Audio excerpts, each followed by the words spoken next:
Hey guys, welcome back to Critical Flick. Today I'm reviewing the Super Mario Brothers movie. I finally got an opportunity to check out this movie the past weekend. I feel like it has just been a box office powerhouse, which has been such a pleasant surprise to see a movie like this really get some recognition, because I personally really enjoyed it. As a lifelong Nintendo and Mario fan, it was great to see these characters given the justice that they deserved on the big screen. I think Illumination did a fantastic job with the animation style. I will say right away, probably the weakest part of this movie is the plot. It's very glaringly obvious that this movie is marketed towards younger children, not even particularly like older children or young teenagers. It's definitely to like grade school children. And I think some people that may go into this movie may have a hard time getting past that. If you're someone who's a little older like myself and you love these characters, maybe you thought it would be geared more towards the people that grew up with these characters, but it really isn't. It's trying to capture this new market and build this franchise. And when I look at it from that lens, I think it's far more enjoyable. That being said, though, there are a lot of callbacks to the early games and early Nintendo in general. So many Easter eggs, more than I could ever imagine to find or point out. I definitely want to check it out when it ends up being on streaming or the physical release, because I feel like everywhere I looked, there was a character or there was a picture of a game that I played as a child, and it was great having those callbacks constantly in the film. And it really helps the movie move forward at a really quick pace. The movie is just about an hour and a half, and it goes by like that. It is a really fast film with a lot of action, a lot of bright colors, a lot of great world building going on. I think little kids will really enjoy this.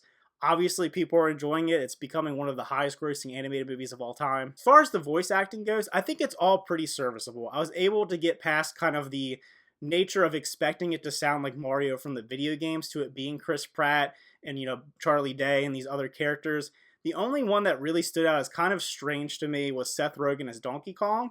And it's strictly because of Seth Rogen's laugh is so distinctly Seth Rogen. So when he laughs, I'm like, that's not Donkey Kong, that's Seth Rogen. Obviously, the big standout that everyone has enjoyed, and I have also, is Jack Black as Bowser.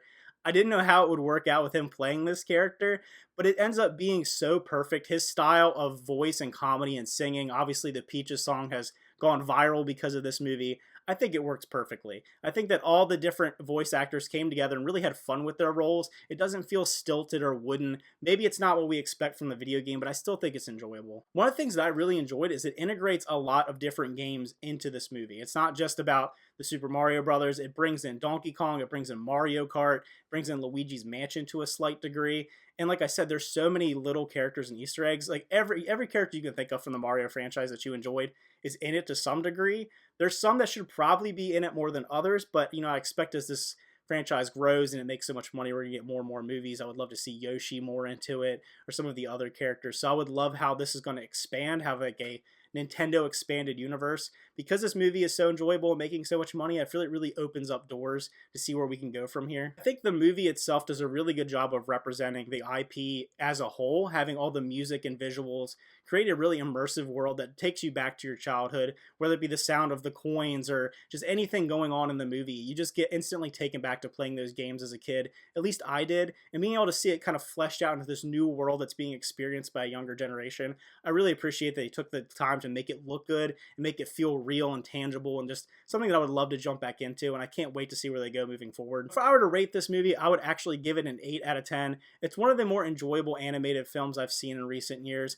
It may not be as hard-hitting as some movies we've seen in the past, and maybe there's not a lot of story going deeper into these characters or deeper into some moral issues like we've seen before, but it's just a fun movie. It's enjoyable if you're a Mario fan. It's great seeing this property look so good on the big screen. It feels so fun.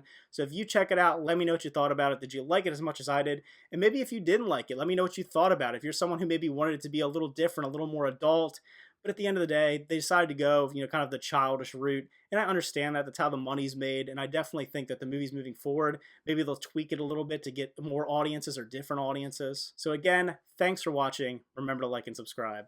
And see you guys next time.